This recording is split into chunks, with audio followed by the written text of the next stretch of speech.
عشق آتش ساتھیہ راجپوت کس نمبر 1 کون کہتا ہے کہ زندگی سمجھی اور سمجھائی نہیں جا سکتی، جبکہ مردہ جسموں سے بھرے قبرستان قدرت کی یونیورسٹیز ہیں اور 2 گز زمین تلے دبا ہر شخص زندگی کا پروفیسر۔ تو پھر ایسا کیوں ہوتا ہے کہ ہم پیدا ہوتے ہیں، مر جاتے ہیں، پر جی نہیں پاتے؟ کہ ہم نے تو بس وقت کو جینا سیکھا ہے، زندگی کو تو ہم نے کبھی جیا ہی نہیں، اور جب یہی وقت ہمارے پاس ختم ہو جاتا ہے تو سوچتے ہیں کہ ہم جو عمر بھر وقت کے کٹا بچے میں نفع نقصان درج کرتے رہے، تو پھر وہ کون سا پیمانہ تھا جو اس ناپ تول کے کام آیا؟ اور کیا کوئی ایسا فارمولہ بھی ہے جو بتا سکے کہ فائدہ نقصان کے سوا کچھ بھی نہیں، اور نقصان تو بس نقصان ہی دے سکتا ہے، جبکہ سچ تو یہ ہے کہ زندگی نفع دیتی ہے؟ کب ہے یہ تو سودا ہی گھاٹے کا ہے۔ ہم تو عدم میں بہت آرام سے تھے، پھر اس زندگی کے ہاتھوں وجود میں بدل کر اس متضاد دنیا میں آئے، یعنی آزمائش میں ڈالے گئے، اور آزمائش میں نہ تو منافع کی امید ہوتی ہے اور نہ نقصان کی، پھر حیرت ہے پھر بھی ہم خسارے کی فرصت تب مرتب کرتے رہے۔ زندگی کو تو جیسے گزرنا تھا ویسے ہی گزر جاتی، کم از کم وقت رخصت یہ خلش تو نہ ہوتی کہ ہم نے جو نقصان کا کھاتا بند کر دیا ہوتا تو شاید زندگی کچھ سہل ہو جاتی، مگر ہم سمجھتے ہی نہیں، اور وقت ہے کہ ختم ہوتا جاتا، کبھی دوسرے کا تو کبھی ہمارا۔ صدیوں سے یہی کھیل کھیلا جا رہا ہے، ہم آتے ہیں، سیدھے راستوں کو خود اپنے لیے پیچیدہ بناتے ہیں اور یہ کہتے ہیں گزر جاتے ہیں۔ اب جو دیکھیں تو زندگی ایسی بڑی بات نہ تھی۔ یہ شب و روز ماہ و سال کا پرپیچ سفر قدرے آسان بھی ہو سکتا تھا، ہم ذرا دھیان سے چلتے تو وہ گھر جس کے در و بام پہ ویرانی ہے، جس کی ہر طاق پہ رکھی ہوئی حیرانی ہے، جس کی ہر صبح میں شاموں کی پریشانی ہے، اس میں ہم چین سے آباد بھی ہو سکتے تھے۔ اب جو دیکھے تو وہ بہت صاف نظر آتے ہیں سارے منظر بھی، پس منظر بھی، لیکن اس دیر خیالی کا صلہ کیا ہوگا؟ وہ جو ہونا تھا ہوا، ہو بھی چکا، لائنیں کٹتی رہی، لفظ بدلنے کے سبب حاصل عمر یہی چند ادھورے رہا کہ کوئی تصویر مکمل نہیں ہونے پائی۔ ملیحہ فاروقی 26 مئی 1977۔ ہاتھ میں بکے پکڑے اجنبی چہروں کے درمیان کسی شناسا چہرے کو ڈھونڈ رہی تھی کہ کسی نے اس کا نام پکارا، تانیہ۔ وہ مڑی اور آواز کی سمت دیکھ کر جوش سے ہاتھ ہلایا، فائزہ۔ دونوں نے ایک دوسرے کے سمت قدم بڑھائے اور قریب آنے پر گلے لگ گئیں۔ بھائی کی انگیجمنٹ مبارک ہو، تانیہ نے الگ ہوتے ہوئے کہا۔ تھینکس، فائزہ نے مسکرا کر مبارکباد قبول کی۔ چلو تمہیں اپنی ہونے والی بھابھی سے ملواؤں۔ پھر تانیہ کا ہاتھ پکڑ کر اسٹیج پر چڑھ گئی۔ تانیہ نے فائزہ کے قریب بھائی کو وش کر کے اس کے ساتھ بیٹھی سجی سنوری اور کچھ شرمائی سی لڑکی کو بکے پیش کیا، اور پھر چند جملوں کے تبادلے کے بعد فائزہ کے ساتھ اسٹیج سے اتر گئی۔ تمہاری ممی نظر نہیں آ رہی، ابھی تو یہیں تھی، فائزہ نے ادھر ادھر نظریں دوڑاتے ہوئے کہا، پھر تانیہ کو لیے آگے بڑھ گئی۔ سنو، تانیہ نے اسے مخاطب کیا جو چلتے چلتے رک کر مہمانوں سے حال احوال بھی دریافت کرتی جا رہی تھی۔ ہوں، فائزہ نے اس کی طرف دیکھ کر کہا۔ وہ نہیں آیا؟ کون؟ کس کی بات کر رہی ہو؟ وہ مسکراہٹ دبا کر حیران بنتے ہوئے بولی۔ تمہارے کزن کی، تانیہ نے سنجیدگی سے کہا۔ فائزہ مستقل شرارت کے موڈ میں تھی۔ میرے تو سبھی کزن یہاں ہیں۔ فائزہ کی لاپرواہی عروج پر تھی۔ میں شایان کا پوچھ رہی ہوں، بالآخر تانیہ نے چڑھ کر کہا۔ اچھا تو یوں کہو نا، اس کے بن کر بولنے پر تانیہ نے اسے ہاتھ چاٹ دیا۔ مار کیوں رہی ہو؟ بس اتنا ہی ہوگا، ویسے بھی اس کی پولیس ٹریننگ ہی ختم ہوئی ہے، ابھی پوسٹنگ کے آرڈرز نہیں آئے، اور اسے ایسے فارغ بندے کے لیے دعوت اڑانے سے اچھی اور کیا مصروفیات ہو سکتی ہے؟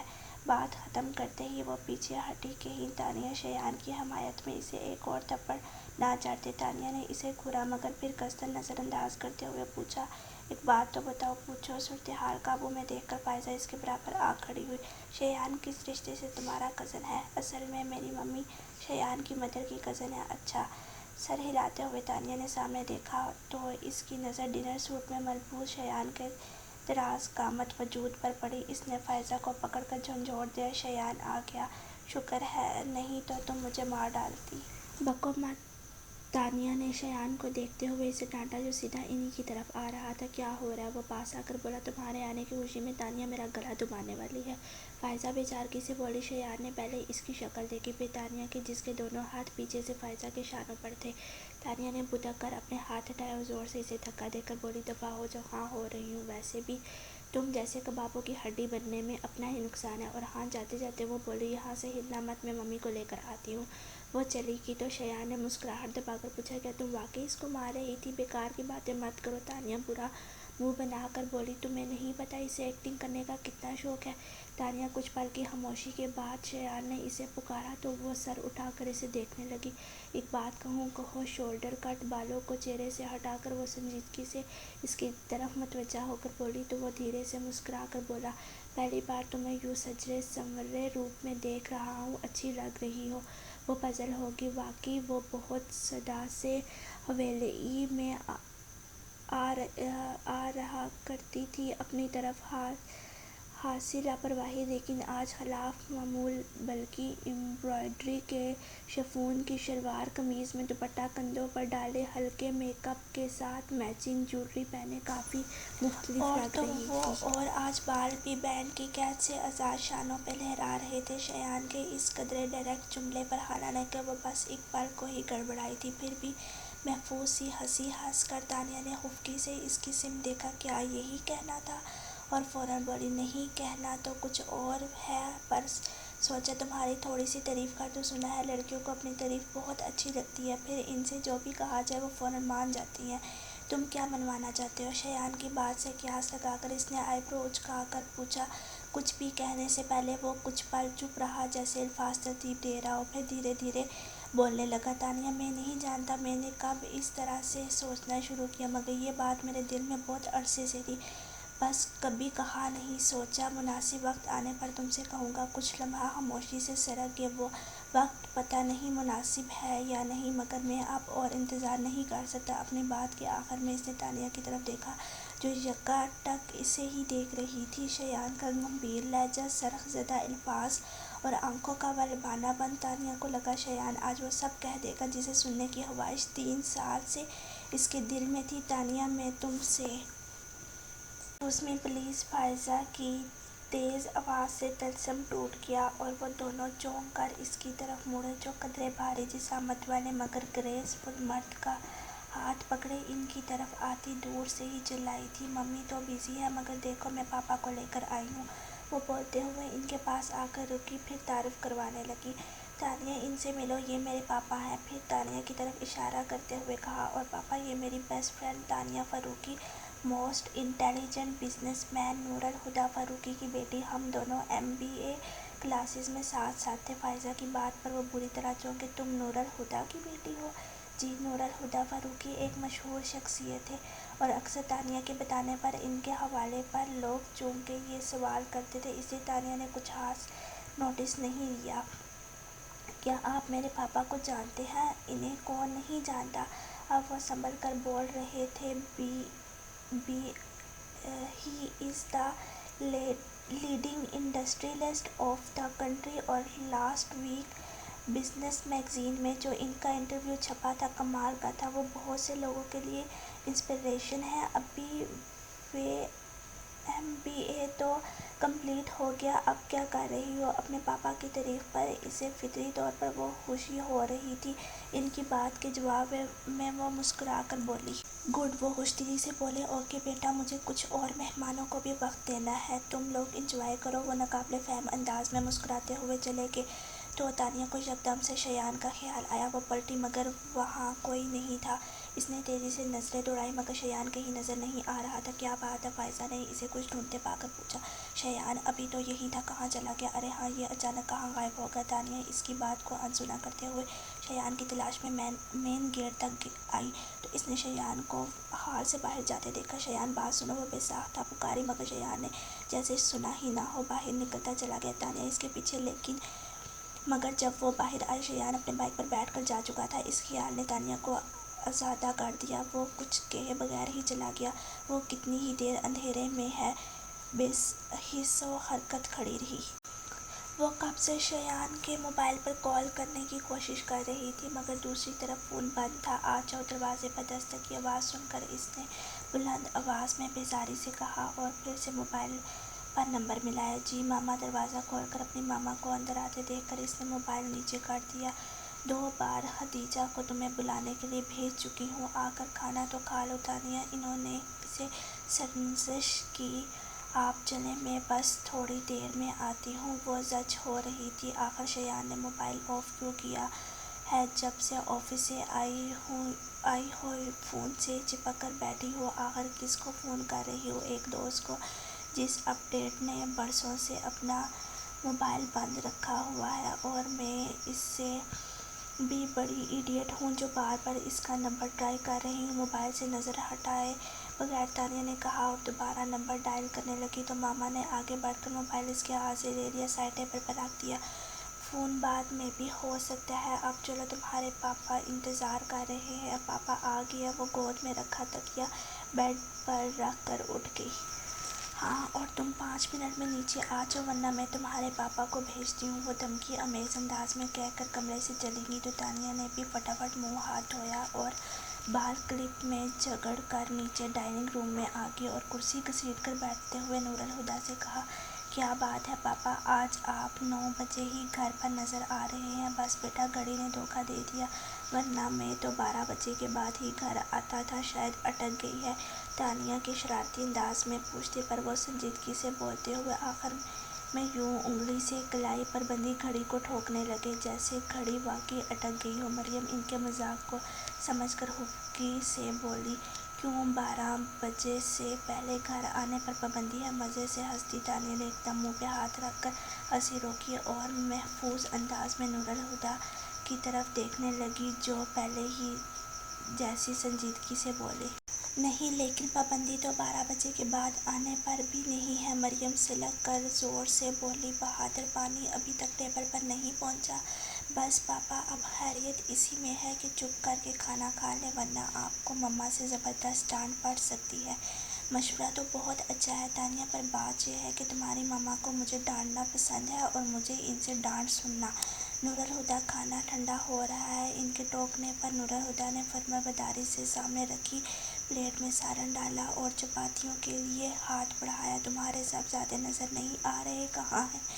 وہاں، مریم نے سامنے ٹی وی کی طرف اشارہ کیا جس پر Pakistan India cricket match live telecast ہو رہا تھا۔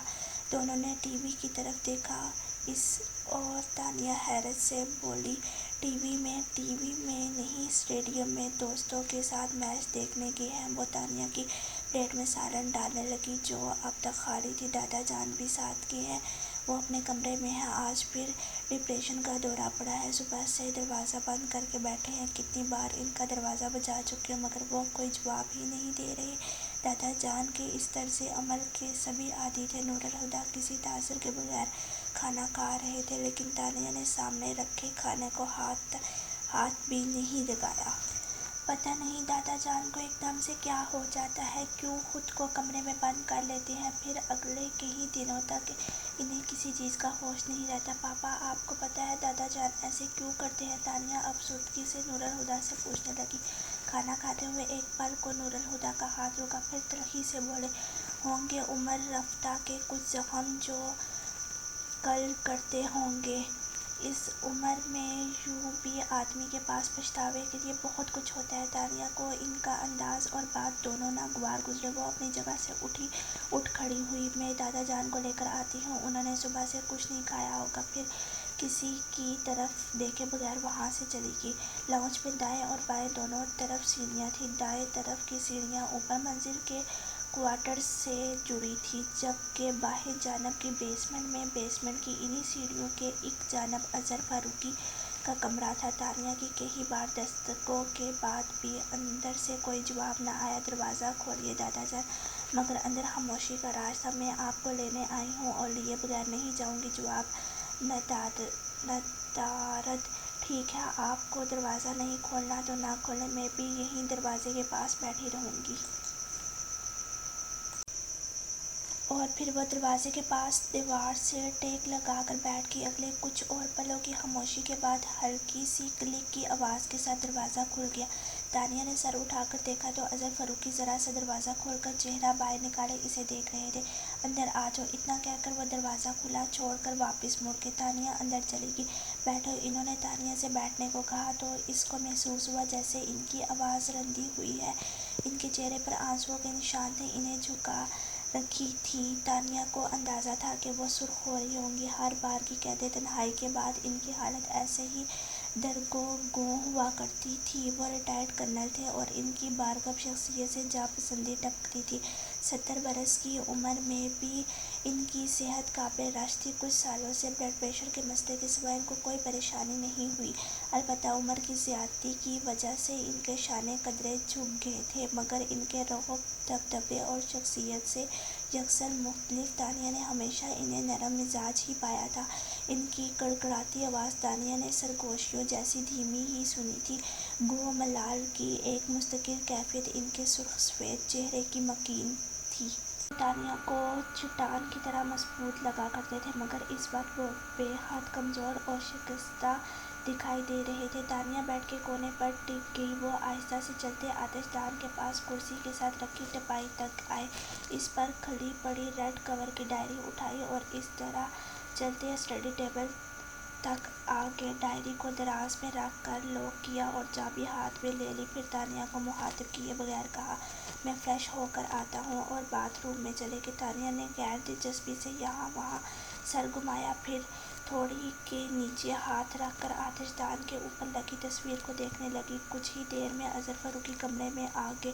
آؤ چلیں۔ ساتھ ساتھ دونوں کو ڈائننگ روم کے دروازے سے آتا دیکھ کر نور الہدیٰ کا منہ کی طرف جاتا ہاتھ وہیں رک گیا۔ انہوں نے نوالہ پلیٹ میں رکھا اور عجیب سی نظروں سے اظہر فاروقی کو دیکھنے لگے۔ انہیں کرسی پر بٹھاتے تانیہ نے اپنے پاپا کو دیکھا تو ٹھٹک گئی۔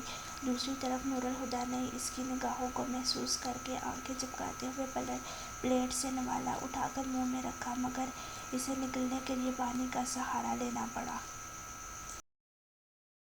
انہیں نظر انداز کر کے خود بھی بیٹھ گئی۔ اظہر فاروقی کی پلیٹ میں کھانا ڈالتے ہوئے الٹتے ہوئے مریم سے کہا، دیکھا ماما، میں نے کہا تو دادا جان فوراً آ گئے۔ دادا جان کبھی میری بات نہیں ٹال سکتے، پر جس کی ماننی چاہیے تھی اس کی تو انہوں نے کبھی نہیں مانی۔ نور الہدیٰ کے لہجے کی ترشی کو دونوں ماں بیٹی نے محسوس کیا، مگر اس گھر کے غیر اعلانیہ قوانین میں ایک قانون یہ بھی تھا کہ ان باپ بیٹے کے معاملے میں کوئی بھی نہیں بولے گا، سو وہ دونوں خاموش تھیں۔ مگر دادا جان کے ہاتھ سے پکڑا پانی کا گلاس چھلک پڑا تھا۔ تانیہ نے ان کے ہاتھ پہ ہاتھ رکھا اور گلاس ان کے ہونٹوں سے لگا دیا۔ پانی پیتے ہوئے اظہر فاروقی کی آنکھ ڈبڈبا گئی تھی۔ کھانے کے بعد وہ اپنے کمرے میں سونے کے لیے آئی تو موبائل دیکھ کر اسے شیان کا خیال آیا۔ بیڈ پر نیم دراز ہوتے ہوئے اس نے شیان کو فون کیا، مگر اس کا سیل فون حسبِ سابق بند تھا۔ بس بہت ہو گیا، اب دوبارہ ٹرائی نہیں کروں گی۔ اس نے موبائل تکیے پر پٹخا اور دب سے لیٹ گئی۔ پر صبح سب کچھ بھلائے وہ پھر سے شیان کا نمبر ٹرائی کرتی رہی۔ فائزہ پلیز، میں پریشان ہو گئی ہوں۔ پہلے تو اس نے فون بند کر رکھا تھا، اب کال تو جاتی ہے مگر وہ فون نہیں اٹھا رہا۔ ایک تو تانیہ، تم نہ ذرا سی بات پہ پریشان ہو جاتی ہو، یہ ذرا سی بات ہے؟ وہ بھڑک گئی۔ پچھلے 2 ہفتوں سے میں پاگلوں کی طرح اسے کال ملا رہی ہوں اور وہ جناب فون ہی نہیں اٹھا رہے۔ بھئی ہو سکتا ہے وہ بزی ہو۔ فائزہ نے اسے ٹھنڈا کرنا چاہا، پر وہ اور بھڑک گئی۔ بیٹھے بٹھائے اے ایس پی صاحب نے ایسی کیا مصروفیت ایجاد کر لی ہے جو فون نہیں اٹھا سکتے؟ اوہو، تمہاری سوئی تو ایک ہی جگہ پر اٹک گئی ہے۔ اب فون رکھو، میرے پاس سارا کام چھوڑ کر مجھے اپنی الو جیسی آنکھوں سے گھور رہا ہے۔ نوکری سے نکلواؤ گی؟ زیادہ اوور ایکٹنگ کرنے کی ضرورت نہیں ہے، میں بھی آفس میں ہی بیٹھی ہوں۔ وہ تمہارے پاپا کا ہے، جبکہ میرا باس میرا چاچا بننے کو بھی تیار نہیں۔ اچھا ٹھیک ہے، تم مجھے شیان کے گھر کا نمبر دو، پھر میں فون رکھتی ہوں۔ گھر کا نمبر کیوں؟ تانیہ نے بے اختیار دانت پیس کر کہا۔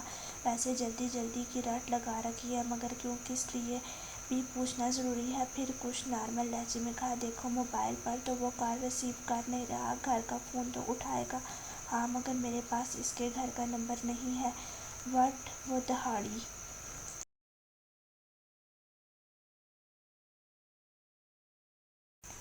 شیان تمہارا کزن ہے اور تمہارے پاس اس کے گھر کا نمبر نہیں ہے؟ مگر وہ پرانے والا ہے، نیا مجھے یاد نہیں۔ ممی کی ڈائری میں لکھا ہوگا۔ ٹھیک ہے، گھر پہنچتے ہی مجھے فون کرنا، کروں گی۔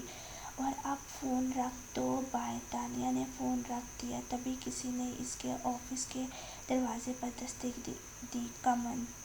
اس نے سر اٹھائے بغیر کہا۔ کوئی دروازہ کھول کر آفس میں آیا اور اپنے پیچھے دروازہ بند کر کے وہ تانیہ کے متوجہ ہونے کا انتظار کرنے لگا۔ تانیہ نے کسی کی آمد کو تو محسوس کیا، پھر جب کوئی آواز نہیں آئی تو اس نے دروازے کی طرف دیکھا۔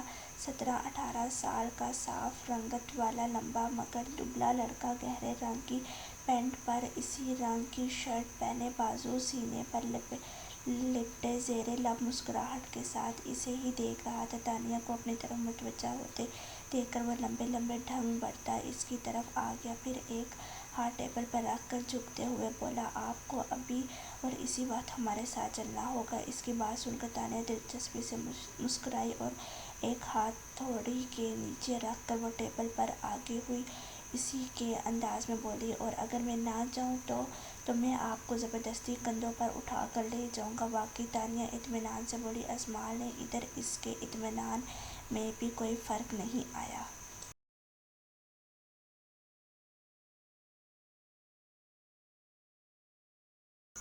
تو ٹھیک ہے، تانیہ نے اپنی سیٹ پر پیچھے ہوتے ہوئے مسکراہٹ دبائی، اٹھا کر لے جاؤ۔ اب اس کے چہرے سے مسکراہٹ غائب ہو چکی تھی، وہ آنکھیں سکڑے تانیہ کو گھورتا رہا، پھر سر جھٹک کر سیدھا ہوا اور دروازے کی طرف منہ کر کے زور سے بولا، نمبر 2۔ ابھی اسی کی آواز کی بس گشت باقی تھی کہ دروازہ کھلا اور اس کی عمر اور اسی جیسے حلیے والے قدرے سانولی رنگت کا اس کا ہم شکل کارپیٹ پر لڑھک گیا۔ فرش پر پڑے لڑکے نے اپنی گوگلز کارپیٹ سے اٹھائی اور گھٹنوں پر سے پینٹ جھاڑ کر اٹھ کھڑا ہوا۔ عمیر کے بچے، تمہیں کتنی دفعہ منع کیا ہے مجھے نمبر 2 نہ کہا کرو۔ عمیر آنکھیں پھاڑے کسی بت کی طرح ایک ہی سمت دیکھے جا رہا تھا۔ اب یہ اسٹیچو بنے کیوں کھڑے ہو؟ اس نے ٹوکا، پھر خود بھی دیکھا تو فوراً ہی اپنے فرش نشین ہونے کی وجہ سمجھ آگے مارے کہ ایک دم اس کے منہ سے نکلا۔ عمیر نے پیچھے سے اس کے کندھے پر ہاتھ مارا۔ بھاگ عزیز۔ وہ دونوں بھاگ کر تانیہ کی چیئر کے پیچھے جا چھپے، جو دونوں ہاتھ منہ پہ رکھے ہنسی روکنے کی کوشش میں لوٹ پوٹ ہو رہی تھی۔ باہر نکلو تم دونوں، دروازے کے ہینڈل پر ہاتھ رکھ کر کھڑے نور الہدیٰ غصے سے بولے تو وہ دونوں لٹکے ہوئے چہروں کے ساتھ سامنے آئے۔ ان دونوں کو پارکنگ میں دیکھ کر ہی سمجھ گیا تھا کہ یہ سیدھے تمہارے پاس ہی آئیں گے۔ عمیر تو اندر تھا، یہ تمہیں پتہ ہے عزیز کیا کر رہا تھا؟ یہ نوابزادے گھٹنوں کے بل بیٹھنے کی ہول سے تمہارے کمرے میں جھانک رہے تھے۔ دیکھو ذرا ان دونوں کی حرکتیں۔ تانیہ کو پتہ تھا کہ غصہ مصنوعی ہے، مگر اپنے بھائیوں کے اترے چہرے دیکھ کر بولی، جانے دینا پاپا، بچے ہیں۔ مگر بیٹیوں کی ردی ہوئی حالت انہیں اتنا محفوظ کر رہی تھی کہ وہ مزید کھنچائی سے بچ رہے تھے۔ پہلے پوچھو ان سے یہ دونوں یہاں کیا کارنامہ کرنے آئے تھے؟ عزیز جلدی سے بولا، ہم کارنامہ کرنے نہیں آئے پاپا، ہم تو آپ ہی سے ملنے آئے تھے۔ صبح ناشتے پر ان سے ملاقات نہیں ہوئی، اس لیے دل بے چین سا تھا۔ پھر کالج سے واپس آ کر ہم نے سوچا آپ ہی سے آفس جا کر مل لیتے ہیں۔ بولو نا عمیر۔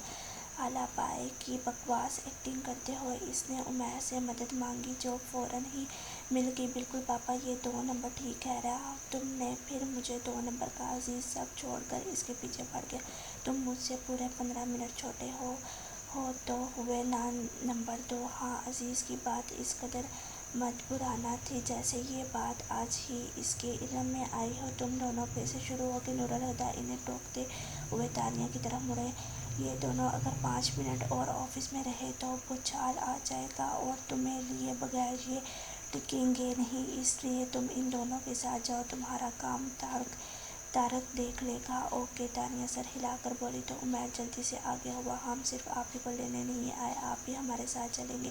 وہ پلٹنے لگے تھے، رک کر پوچھا، خیریت؟ دادا جان کا برتھ ڈے ہے اور آپ ہمیشہ بھول جاتے ہیں، تو ہم نے سوچا اس بار آپ کو خود ہی لینے آ جاتے ہیں، چلیں۔ سوری بیٹا، میں اس بار بھی نہیں آ پاؤں گا۔ ایک پل میں ان کے چہرے کے عضلات تن گئے تھے۔ عمیر کو بھی برا لگا۔ میری فارن ڈیلیگیشن کے ساتھ میٹنگ ہے، میں کیسے آ سکتا ہوں؟ عزیز بچوں کی طرح منہ پھلا کر بولا، میٹنگ کینسل کر دیں۔ سمجھا کرو بیٹا، میٹنگ کینسل نہیں ہو سکتی تو پھر آپ نے آج کے دن میٹنگ رکھی ہی کیوں، جبکہ پتہ ہے کہ 29 نومبر کو دادا جان کا برتھ ڈے ہوتا ہے اور ہم سب مناتے ہیں۔ اس سے پہلے وہ کچھ بولتے تانیہ نے کہا، جانے دو عزیز، پاپا نہیں آئیں گے، میٹنگ واقعی بہت اہم ہے۔ نور الہدیٰ نے چونک کر اسے دیکھا۔ وہ جانتے تھے کہ تانیہ جانتی ہے کہ وہ جس فارم ڈیلیگیشن کی بات کر رہے ہیں وہ کل دوپہر کو واپس جا چکا تھا، اور اسی بات نے انہیں چونکا دیا تھا۔ پھر انہوں نے تانیہ کا چہرہ دیکھا تو سمجھ گئے کہ اس نے جو کچھ بھی کہا ان کا بھرم رکھنے کے لیے نہیں، بلکہ وہ ان پر جتا رہی ہے کہ وہ شرمندہ ہوں گے، اور ایسا پہلی بار نہیں ہوا تھا۔ تانیہ نے اشارے سے عزیز اور عمیر کو چلنے کے لیے کہا، اور خود وہ چھوٹے چھوٹے قدم اٹھاتی نور الہدیٰ کے سامنے جا رکی۔ آپ دادا جان کا برتھ ڈے کبھی نہیں بھولتے نا پاپا؟ انہوں نے بس اسے دیکھا اور چپ چاپ وہاں سے چلے گئے۔